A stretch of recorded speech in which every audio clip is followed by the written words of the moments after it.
Hi friends, ನಿಮ್ಮೆಲ್ಲರಿಗೂ ಕೂಡ ನಿಮ್ಮದೇ ಆಗಿರ್ತಕ್ಕಂಥ ಯೂಟ್ಯೂಬ್ ಚಾನಲ್ ಸ್ಟಡಿ ವಿತ್ ಪರಶುರಾಮ್ಗೆ ಸ್ವಾಗತ ಅಂತ ಹೇಳ್ತಾ ಒಂದು ರಿಕ್ವೆಸ್ಟೆಡ್ ವಿಡಿಯೋ ಇತ್ತು. ಅದು ಬಂದುಬಿಟ್ಟು KSOU ಡಿಗ್ರಿಗೆ ಸಂಬಂಧಪಟ್ಟಂತೆ. ಅದರಲ್ಲಿ ವಿಶೇಷವಾಗಿ IA ಕೊಡ್ತಾರೆ. ಇಂಟರ್ನಲ್ ಅಸೈನ್ಮೆಂಟ್ಗಳನ್ನು ಬರೀಬೇಕು ಪ್ರತಿ ವಿಷಯದಲ್ಲಿ. ಸೊ ಅದು ಹಾರ್ಡ್ ಕಾಪಿ ಮತ್ತು ಸಾಫ್ಟ್ ಕಾಪಿ ಇತ್ತಂದರೆ 20 ಮಾರ್ಕ್ಸ್ ಇರ್ತದೆ. ಓಪನ್ ಇಲೆಕ್ಟಿವ್ ಸಬ್ಜೆಕ್ಟ್ ಇತ್ತಂದರೆ 10 ಮಾರ್ಕ್ ಇರ್ತದೆ. ಓಕೆನಾ. ಸೊ ಈ ತನಾಗಿರ್ತಕ್ಕಂಥ ಅಸೈನ್ಮೆಂಟ್ಗಳನ್ನು ಯೂನಿವರ್ಸಿಟಿ ಅವರು ನಿಮ್ಮ ಸ್ಟೂಡೆಂಟ್ ಅಕಾಡೆಮಿಕ್ ಪ್ಲ್ಯಾಟ್ಫಾರ್ಮ್ ಆ್ಯಪಲ್ಲೇ ಹಾಕಿರ್ತಾರೆ. KSOU ಅಕಾಡೆಮಿಕ್ ಪ್ಲ್ಯಾಟ್ಫಾರ್ಮಲ್ಲಿ ಅಲ್ಲಿಂದ ಡೌನ್ಲೋಡ್ ಮಾಡಿ ನೀವೆಲ್ಲರೂ ಬರೀತೀರಿ. ಬಟ್ ಹೇಗೆ ಬರೀಬೇಕು ಅನ್ನೋದೇ ಒಂದು ಪ್ರಶ್ನೆ. ಸೊ ಇಲ್ಲಿ ನಾನು ಕೆಲವೊಂದು ಟ್ರಿಕ್ಸ್ಗಳನ್ನು ಹೇಳ್ತೀನಿ, ಖಂಡಿತವಾಗಿ ಫಾಲೋ ಮಾಡಿ. IAಯಲ್ಲಿ ಇಂಟರ್ನಲ್ ಅಸೈನ್ಮೆಂಟ್ಗಳಲ್ಲಿ ನೀವು ಒಳ್ಳೆಯ ಅಂಕಗಳನ್ನು ಗಳಿಸ್ತೀರಿ. ಓಕೆನಾ. ಸೊ ಫಸ್ಟ್ ನಾನು ನಿಮಗೆ ಇದು ಅಸೈನ್ಮೆಂಟ್ ತೋರಿಸ್ತೀನಿ. ತೋರಿಸಿದ ಮೇಲೂ ಕೂಡ ನಿಮಗೆ ವಿಷಯಗಳನ್ನು ಸಂಗ್ರಹ ಮಾಡ್ತಕ್ಕಂಥದ್ದು, ಅದನ್ನು ಹೇಗೆ ನೀವು ಎಲ್ಲನೂ ಪ್ರೆಸೆಂಟೇಷನ್ ಮಾಡಬೇಕು ಅನ್ನೋದು ಮೋಸ್ಟ್ ಇಂಪಾರ್ಟೆಂಟ್ ಇದೆ. ಆಲ್ರೆಡಿ ಈ ಕವರ್ ಪೇಜನ್ನು ನಿಮ್ಮ ಸ್ಟೂಡೆಂಟ್ ಅಕಾಡೆಮಿಕ್ ಪ್ಲ್ಯಾಟ್ಫಾರ್ಮಲ್ಲೇ ಏನು ಮಾಡಿದ್ದಾರೆ, ಯೂನಿವರ್ಸಿಟಿ ಅವ್ರು ಹಾಕಿದ್ದಾರೆ. ಅದನ್ನು ನೀವು ಚೆನ್ನಾಗಿ ಹಾಕಿ. ಆಮೇಲೆ ನೆಕ್ಸ್ಟ್ ಪೇಜಲ್ಲಿ ಏನು ಮಾಡಿ ಅಂತಂದರೆ ಸಬ್ಜೆಕ್ಟ್ ಕೋಡು ಮತ್ತು ಸಬ್ಜೆಕ್ಟ್ ಟೈಟಲ್ ಯಾವುದಿದೆ ಅನ್ನೋದನ್ನು ಅದು ಒಂದು ಬರೆದುಬಿಡಿ. ಓಕೆನಾ. ನೆಕ್ಸ್ಟ್ ನಿಮಗೆ ಕೊಟ್ಟಿರ್ತಕ್ಕಂಥ ಸ್ಟೇಜ್ಗಳಲ್ಲಿ, ಸೊ ಫಸ್ಟ್ ಸ್ಟೇಜ್ದಲ್ಲಿ ಯಾವ್ದು ಪ್ರಶ್ನೆ ಬರೀತಾ ಇದ್ದೀರಾ ಅಥವಾ ಸೆಕೆಂಡ್ ಸ್ಟೇಜ್ದಲ್ಲಿ ಯಾವುದು ಸ್ಟೇಜ್ ಇರದೇ ಇತ್ತಂದರೆ ಯಾವ ಪ್ರಶ್ನೆ ಬರೀತಾ ಇದ್ದೀರಾ ಅನ್ನೋದನ್ನು ನೀಟಾಗಿ ಪ್ರಶ್ನೆಯನ್ನು ಈ ಥರ ನಾನು ಏನು ಮಾಡಿದ್ದೀನಿ ಅಂದರೆ ಬರೆದಿದ್ದೀನಿ. ಸೊ ಇಲ್ಲಿಗೆ ಕೆಲಸ ಮುಗೀತು. ಸಬ್ಜೆಕ್ಟ್ ಟೈಟಲ್ ಆಯಿತು, ಕ್ವಶನ್ ಆಯಿತು. ಇನ್ನು ಈ ಕ್ವಶನ್ಗೆ ಸಂಬಂಧಪಟ್ಟಂತೆ ವಿಷಯವನ್ನು ನೀವು ಪ್ರಸ್ತುತವನ್ನು ಪಡಿಸಬೇಕು. ಒಂದು ಮಾತು ನೆನಪಿಟ್ಕೊಡ್ರಿ ಫ್ರೆಂಡ್ಸ್, ಮೋಸ್ಟ್ ಇಂಪಾರ್ಟೆಂಟ್ ಅಂದರೆ ಈ ಪ್ರಶ್ನೆಗಳಿಗೆ ಉತ್ತರಗಳನ್ನು ನೀವು ಸ್ಟಡಿ ಮಟೀರಿಯಲ್ನಿಂದ ಬರೆಯುವ ಹಾಗೆ ಇಲ್ಲ. ಇದು ಮೋಸ್ಟ್ ಇಂಪಾರ್ಟೆಂಟ್. ನಿಮಗೆ ಒಳ್ಳೆಯ ಅಂಕಗಳನ್ನು ಬೇಕು. ಸೊ ನಿಮಗೆ 16, 17, 18, 19 ಅಂಕಗಳವರೆಗೂ ಕೂಡ ನಿಮಗೆ KSOUದಿಂದ ಬೇಕಾಗಿತ್ತಂದರೆ ಈ ಪ್ರಶ್ನೆಗಳಿಗೆ ಉತ್ತರಗಳನ್ನು ನೀವು ಏನು ಮಾಡಬೇಕು, ಬೇರೆ ಪರಾಮರ್ಶನಗಳಿಂದ, ಸೊ ರೆಫರೆನ್ಸ್ದಿಂದಲೇ ನೀವು ಬರೀಬೇಕು.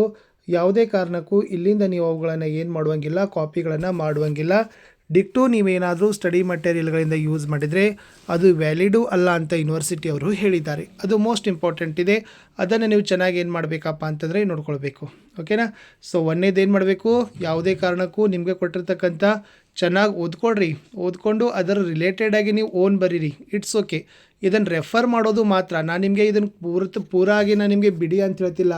ಜಸ್ಟ್ ಸ್ಟಡಿ ಮೆಟೀರಿಯಲ್ಸ್ಗಳನ್ನ ಏನು ಮಾಡಬೇಕು, ರೆಫರ್ಗಳನ್ನು ಅದನ್ನು ಚೆನ್ನಾಗಿ ಓದಿ ಅದಕ್ಕೆ ಬದಲಿಸಿ, ವಾಕ್ಯಗಳನ್ನು ಬದಲಿಸಿ ಆಗಿರ್ಬೋದು ಅಥವಾ ಅದರ ಇನ್ನಷ್ಟು ಆ್ಯಡ್ ಮಾಡಿ ವಿಸ್ತೃತವಾಗಿ ಆದರೆ ನೀವು ಬರೀಬೇಕು.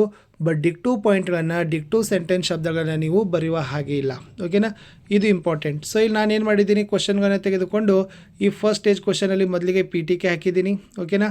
ಆಮೇಲೆ ಬಾದಾಮಿ ಚಾಲುಕ್ಯರ ಸಾಮಾಜಿಕ ಸ್ಥಿತಿಗತಿಗಳ ಬಗ್ಗೆ ನನಗೆ ಕೇಳಿದರು. ಆವಾಗ 2 ರಿಂದ 8 ಬಾದಾಮಿ ಚಾಲುಕ್ಯರ ಸಾಮಾಜಿಕ ಸ್ಥಿತಿಗತಿಗಳು ಬರೆದಿದ್ದೀನಿ. ಲಾಸ್ಟ್ ಉಪಸಂಹಾರ ಬರೆದಿದ್ದೀನಿ.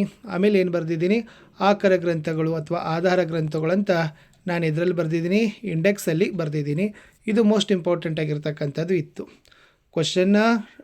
ಸಬ್ಜೆಕ್ಟ್ ಟೈಟಲ್ ಬರೀಬೇಕು, ಸಬ್ಜೆಕ್ಟ್ ರಿಲೇಟೆಡ್ ಕ್ವಶನ್ ಬರೀಬೇಕು, ಇಂಡೆಕ್ಸನ್ನು ಬರೀಬೇಕು. ಆವಾಗ ನೀವೇನು ಮಾಡಬೇಕಪ್ಪ ಅಂದರೆ PTKಯನ್ನು ಸ್ಟಾರ್ಟ್ ಮಾಡಬೇಕು. ಈ PTK ಹೇಗಿರಬೇಕಂದ್ರೆ ಇಡೀ ಪ್ರಶ್ನೆಗೆ ಹೈಲೈಟೆಡ್ ಆಗಿರ್ತಕ್ಕಂಥ PTK ಇರಬೇಕು. ಭಾಳ ನೀಟಾಗಿರ್ತಕ್ಕಂಥದ್ದು ಬರೀಬೇಕು. ಫಸ್ಟ್ ಇಂಪ್ರೂವ್ಮೆಂಟ್ ಇರ್ತಕ್ಕಂಥದ್ದೇ ನಿಮ್ಮ ರೈಟಿಂಗಲ್ಲಿ. ಏನಪ್ಪ ಅಂತಂದರೆ ರೈಟಿಂಗ್, ನಿಮ್ಮ ಅಸೈನ್ಮೆಂಟ್ ರಿಲೇಟೆಡ್ ಮಾಡೋದು. ನಿಮಗೆ ಒಳ್ಳೆಯ ಅಂಕಗಳನ್ನು ಬೇಕಾದರೆ ರೈಟಿಂಗ್ ಮಾಡಬೇಕು. ಎರಡನೇದು ಪ್ರೆಸೆಂಟೇಷನ್. ಭಾಳ ನೀಟಾಗಿ ನೀವು ಏನು ಮಾಡಬೇಕಪ್ಪ ಅಂದರೆ ಉತ್ತರಗಳನ್ನು ನೀವು ಬರೀಬೇಕು. ಪಾಯಿಂಟ್ಸ್ಗಳಾಗಿರ್ಬೋದು, ಅಂಡರ್ಲೈನ್ಗಳನ್ನು ಮಾಡೋದಾಗಿರ್ಬೋದು, ವಿಷಯದ ಜೋಡಣೆಗಳಾಗಿರ್ಬೋದು, ಅವುಗಳನ್ನು ಮಾಡಬೇಕು. ಇನ್ನೊಂದು ಏನಪ್ಪ ಅಂದರೆ ನೀವು ಏನು ಮಾಡಬೇಕು ಫ್ರೆಂಡ್ಸ್, ರೆಫರೆನ್ಸ್ ಬುಕ್ಸ್ಗಳಿಂದ ಸಬ್ಜೆಕ್ಟ್ಗಳನ್ನು ತೆಗೆದುಕೊಳ್ತಕ್ಕಂಥದ್ದು ಮಾಡಬೇಕು. ಆವಾಗ ಇಲ್ಲಿ 2 ಹಾಕಿ ಬಾದಾಮಿ ಚಾಲುಕ್ಯರ ಸಾಮಾಜಿಕ ಸ್ಥಿತಿ ಅಂತ ಬರೆದಿದ್ದೀನಿ. ಸೊ ಬಾದಾಮಿ ಚಾಲುಕ್ಯರ ಸ್ಥಿತಿಗತಿಗಳ ಬಗ್ಗೆ ನೀಟಾಗಿ ನಾನು ಬರೆದು ಏನು ಮಾಡಿದ್ದೀನಿ ಅಂದರೆ ಮತ್ತೆ ನೆಕ್ಸ್ಟ್ ಪೇಜ್ಗೆ ಹೋಗಿದ್ದೀನಿ. ಓಕೆನಾ. ಹಾಗಾದರೆ ಒಂದೇದು ನಿಮಗೆ ವಿಷಯವನ್ನು ಹೇಗೆ ಹುಡುಕಬೇಕು ಅನ್ನೋದನ್ನು ಹೇಳಿದ್ದೀನಿ. ಈ ಸಬ್ಜೆಕ್ಟ್ ರಿಲೇಟೆಡ್ ಆಗಿರ್ತಕ್ಕಂಥ ರೆಫರೆನ್ಸ್ ಬುಕ್ಸ್ಗಳನ್ನ ಹುಡುಕಿ ಬರೀತಕ್ಕಂಥದ್ದು ವಿಧಾನವನ್ನು ಹೇಳಿದ್ದೀನಿ. ಕಡ್ಡಾಯವಾಗಿ ನೀವು ಏನು ಮಾಡಬೇಕಪ್ಪ ಅಂದರೆ A4 ಸೀಟಲ್ಲೇ ಬರೀಬೇಕು. ಸೊ ಭಾಳ ಜನ ರೂಲಿಂಗ್ ಸೀಟು ಅದು ಇದು ಅಂತಾರೆ. ಬಟ್ ಮ್ಯಾಕ್ಸಿಮಮ್ ನೀವು ಏನು ಮಾಡಬೇಕಪ್ಪ ಅಂತಂದರೆ ನೀವು ಖಂಡಿತವಾಗಿ ಫ್ರೆಂಡ್ಸ್ A4 ಸೀಟಲ್ಲೇ ಈ ಥರ ಬಾರ್ಡರ್ ಲೈನ್ಗಳನ್ನು ಹಾಕಿ, ಪೇಜ್ ನಂಬರ್ಗಳನ್ನು ಹಾಕಿ ಬರೆದ್ರೆ ಸೊ ನಿಮ್ಮ ಅಂಕಗಳನ್ನು ಏನು ಮಾಡ್ತಾರಪ್ಪ ಅಂದರೆ ಚೆನ್ನಾಗಿ ನಿಮಗೆ ಬರ್ತದೆ.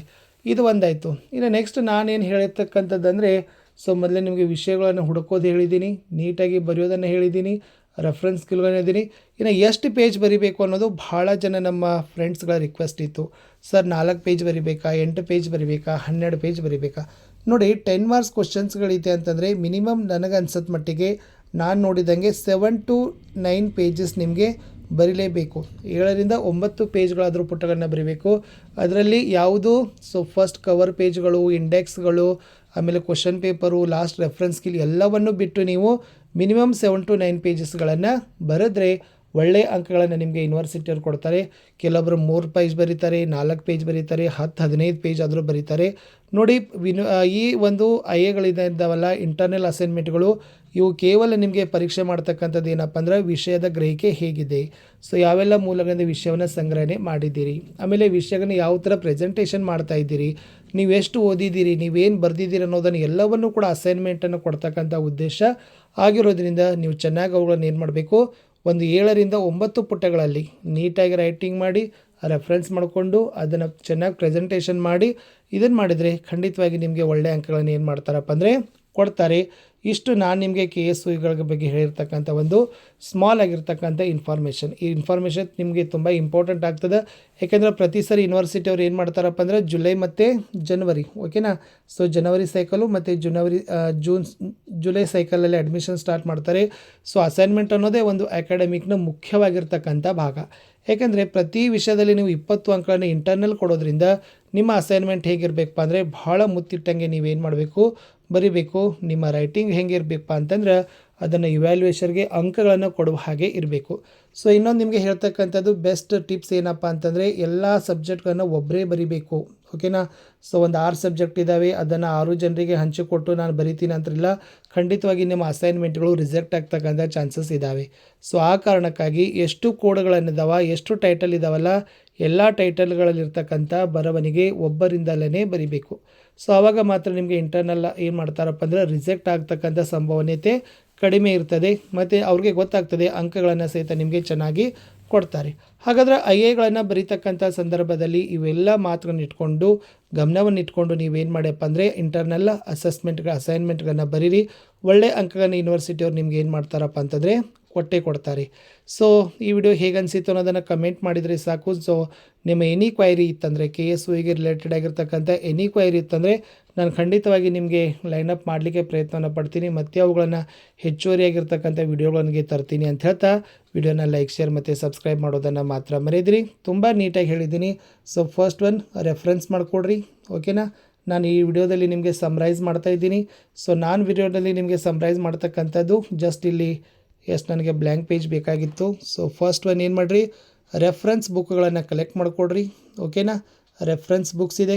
ಎರಡನೇದು ಚೆನ್ನಾಗಿ ರೈಟಿಂಗ್ ಮಾಡಿರಿ, ಒಳ್ಳೆಯ ಬರವಣಿಗೆಗಳಿರಲಿ. ಮೂರನೇದು ಏನಪ್ಪ ಅಂತಂದರೆ ಪ್ರೆಸೆಂಟೇಷನ್. ಅಸೈನ್ಮೆಂಟಲ್ಲಿ ಪ್ರೆಸೆಂಟೇಷನ್ ತುಂಬ ಚೆನ್ನಾಗಿರ್ತದೆ, ಅದನ್ನು ಬಾರ್ಡ್ರ್ ಹಾಕಿದಾಗಿರ್ಬೋದು, ಹೆಡ್ಡಿಂಗ್ ಹಾಕಿರ್ಬೋದು, ಅಂಡರ್ಲೈನ್ ಆಗೋದು ಅದನ್ನು ಮಾಡಿ. ನೆಕ್ಸ್ಟ್ ಫೋರ್ತ್ ಏನಪ್ಪ ಅಂತಂದರೆ ಪೇಜಸ್ಗಳು. ಸೊ ಮಿನಿಮಮ್ ನೀವು 7ರಿಂದ 9 ಪೇಜಸ್ಗಳನ್ನು ಬರೀರಿ. ಲಾಸ್ಟ್ ಏನಪ್ಪ ಅಂದರೆ ಒನ್ ಮ್ಯಾನ್ ಆರ್ಮಿ ಆಗಬೇಕು, ಒಬ್ಬರೇ ರೈಟಿಂಗ್ಗಳನ್ನು ಬರೀಬೇಕು. ಅಷ್ಟು ಮಂದಿ ಅಷ್ಟು ರೈಟಿಂಗನ್ನು ಬಳಸಿದ್ರೆ ಖಂಡಿತವಾಗಿ ನಿಮಗೆ ಅಂಕಗಳನ್ನು ಕೊಡೋದಿಲ್ಲ.